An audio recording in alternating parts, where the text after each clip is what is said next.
History proves that in matters of religion, persuasion is better than force. But even today, it's not at all unusual for people who keep the seventh-day Sabbath to come up against laws that restrict the free exercise of their religion. In 1982, I was employed as a full-time worker by the state of California Department of Food and Agriculture. Quasi, I had applied for a position as a plant quarantine inspector with the California Department of Agriculture. He received the appointment and went to the post to look it over prior to actually reporting for duty. When I got there, I found out that I had been scheduled to work on Saturday, and I brought this up to the attention of the supervisor. The individual who was in charge at that particular location said to him, "If you're not willing to work on Saturdays, I'm not going to process your papers and you will not be employed by the Department of Agriculture." I contacted the Church State Council, and with their help, we appealed to the state of California Department of Food and Agriculture, attempting to get this matter settled through administrative process. But the state of California would not listen, and subsequently they terminated the appointment.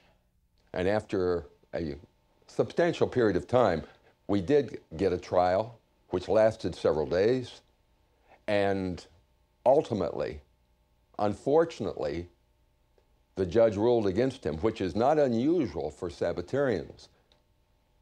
So we immediately filed an appeal before the Ninth Circuit Court of Appeals.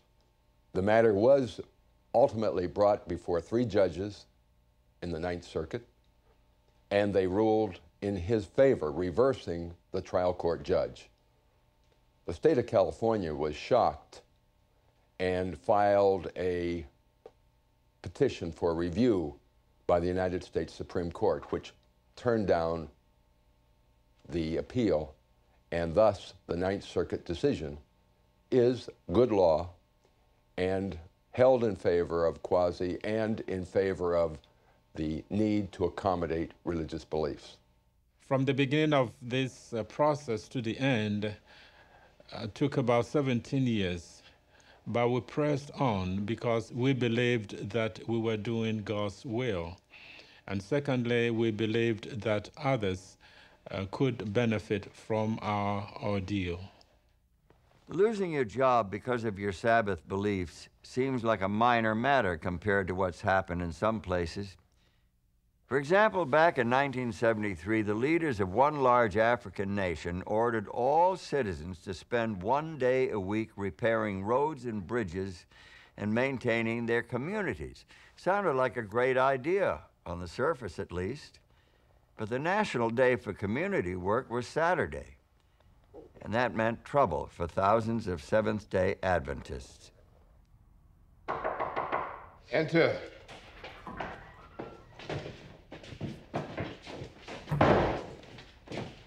Sir, this is Gideon Kadenda. Yes, Kadenda. Thank you for coming, Citizen Kadenda. Where'd you find him? What was he doing? He was right there at his church with the others. 50, maybe 60 people. He was in front saying a prayer. There was only 2 of us, so we couldn't bring them all. We tried to talk some sense into him, to make him tell them to leave the church. The others, they're still there in the church? Yes, at first, they tried to follow us. We told them to leave, get to work, and they went back to the church. Okay. Citizen Kadenda, tell me, what did you see out there as my men brought you here? People working. Yes. They're filling the holes in the roads. They're cutting the bushes and the weeds. They're doing these things here, and all over this country, others are doing the same. And do you know why? Why are people all over this nation working in their communities today? National Service Day. So, You do know it's National Service Day. Today and every Saturday of the year is National Service Day. But for some reason, you do not join your fellow citizens in working for the good of your community and your country. Instead, you are at church. But I am happy to serve my country on another day of the week. Just pick the day and I will do it. Chair. Sit down, please. The law of the land says Saturday is National Service Day. So that is the day that we all will do our work in our community. That includes you and all the people in your church. You are their leader, so you must tell them. Even if I tell them, they won't do it. Not on a Saturday. Saturday is God's Sabbath. You can tell them now that has changed. Let them worship God some other day. I cannot change the day. Saturday is God's Sabbath, not mine. It is His commandment that we keep it. I cannot change it. Listen well, Katende. Make your people act like good citizens, or you will personally suffer the consequences. This bruise on your face will seem like a mosquito bite. Take him, lock him up. Sir, look at me. These men, they have beaten me. My blood is on my shirt and on your hands. They may beat me again, perhaps kill me. But this will not change anything. I cannot tell my church members to break the laws of God. We'll see, Gideon Kadende. We'll see about that.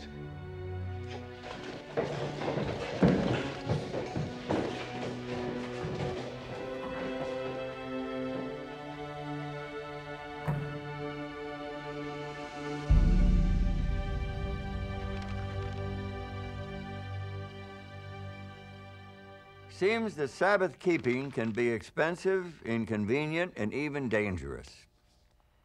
In the face of all this, you'd be surprised at how many Christians there are who observe the seventh-day Sabbath today.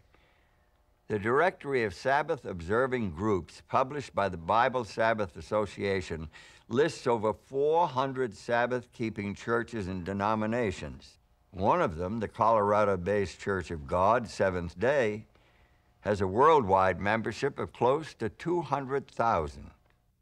The Seventh-day Sabbath is important to us as a denomination because of our commitment to be a biblical, a Bible-based fellowship.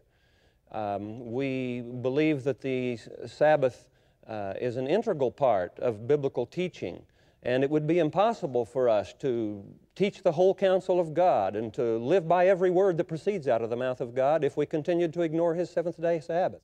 It was back in 1896 that the Church of God and Saints of Christ was established by William Saunders Crowdy in Lawrence, Kansas. Although he was a Baptist deacon at the time, Prophet Crowdy received a divinely inspired view of the keys to salvation, one of which was the Ten Commandments. This naturally led to his observance of the seventh-day Sabbath. While it appeared that he was introducing something new, Prophet Crowdy actually reestablished a form of prophetic Judaism that has shaped the lives of men and women since antiquity. Many of the smaller Sabbath-keeping groups grew out of the Worldwide Church of God, founded by businessman Herbert W. Armstrong.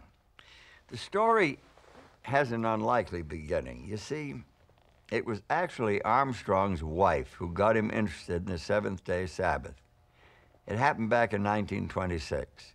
In Eugene, Oregon, Mr. Armstrong's wife was convinced by a neighbor that she should be keeping the seventh-day Sabbath. The lady proved this to her from the Bible. When she told Herbert about this, he was irate. So irate that at one point in their argument, he said that he would divorce her if she continued on this fanaticism, as he called it. She said, "Rather than divorce me, Why don't you look into it and see whether or not I am correct? Herbert Armstrong didn't divorce his wife. Instead, he accepted her challenge and spent several months studying in a nearby library. To his amazement, he could not prove her wrong. He had backed himself into a proverbial corner and could reach only one conclusion. Saturday, the seventh day of the week, is the Bible Sabbath. This became a hallmark of the church he founded. Herbert W. Armstrong died in 1986. The new leadership of the Worldwide Church of God took the denomination in a different direction, bringing it into line with the majority of the Christian world. This included shifting their day of worship to Sunday. The changes cost the church about half its membership. We see a very different picture when we look at the Seventh-day Adventists, the preeminent proponents of the seventh-day Sabbath today.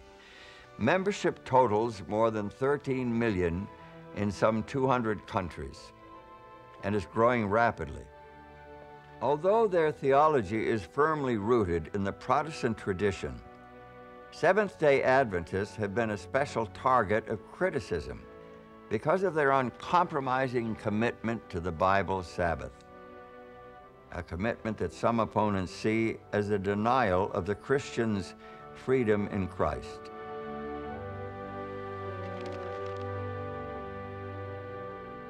Freedom, of course, is at the heart of the Christian faith.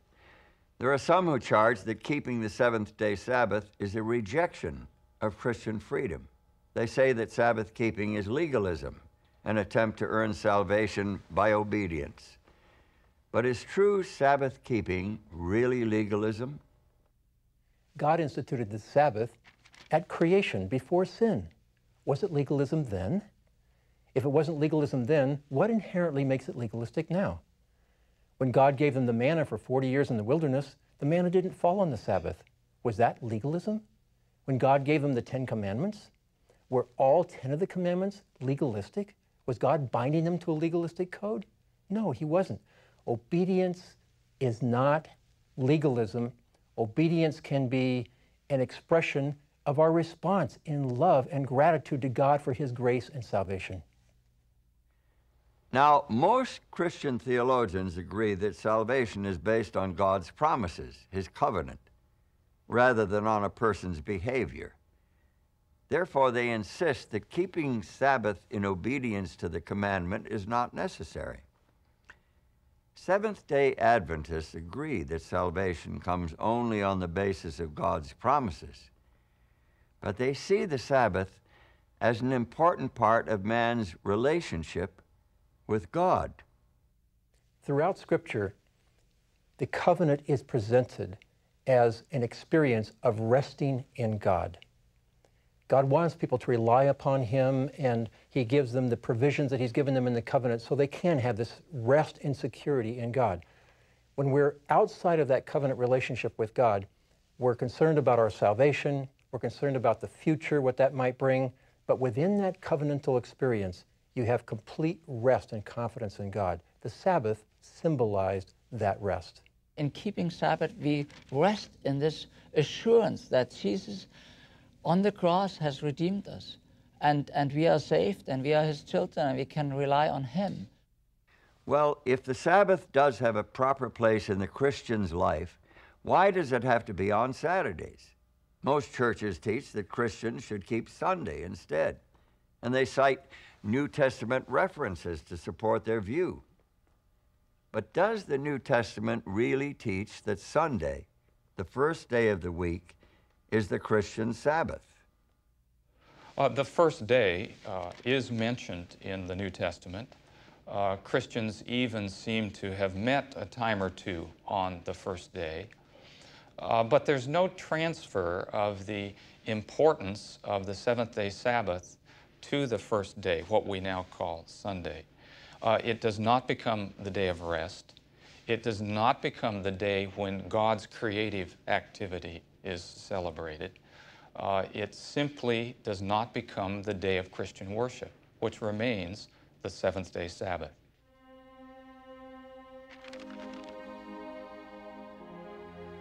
But here is another consideration that is often overlooked: the place of the Sabbath in Bible prophecy, particularly the prophetic book of Revelation, also known as the Apocalypse. The prophetic drama unfolds, symbolically portraying the war between Jesus Christ and Satan, his great enemy. It's the conflict of the ages, sweeping across the stage of human events. It culminates in a thrilling climax heralded by the appearance of angelic messengers.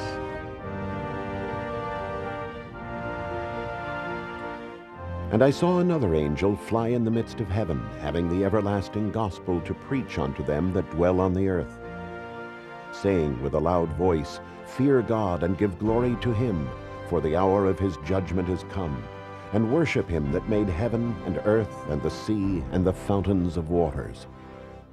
In the context of the closing scenes and phases of this drama, with the hour of the judgment having come, earth dwellers are to worship God. And then God is described. Using the language of the fourth commandment, God is described as the one who created all things. And because the passage echoes the fourth commandment, I don't believe it's stretching it too far for us to understand that at this final point in the drama, dwellers on earth are issued a heavenly summons to come back to worshiping God as the Creator on his Sabbath day, on the seventh-day Sabbath. So the Sabbath is part of God's divine plan to heal the broken relationship with his human children. Even in a world where life's true purpose and meaning have been almost forgotten, where faith languishes in the rubble of infidelity, even in such a world as this, the Sabbath continues to signal God's call to the human soul. The lost pages of history have revealed the amazing story of this almost forgotten day, the seventh-day Sabbath, the biblical day of holy rest and sacred worship. We've traced it from its origin in the biblical account of creation, where God established it to memorialize his creative work and define the weekly cycle. We've tracked it through the time of Jesus, whose ministry infused it with new meaning. And we've seen how it lived on despite the attempts to regulate it, bury it, or ban it. We've uncovered ancient evidence of the Sabbath in places as diverse as Ireland and Ethiopia, where it survived through ages of opposition and attack. We've seen it revived in the teachings of the early Anabaptists and the English Seventh-day men. We've seen it preserved in the face of persecution and martyrdom. We've seen it restored to worldwide attention as thousands upon thousands of Christians discover for themselves the place of the seventh-day Sabbath in a Bible-based religious experience. And the Bible completes its picture of the Sabbath by giving us a preview of the life to come, the future life, in a perfect universe. Listen to this.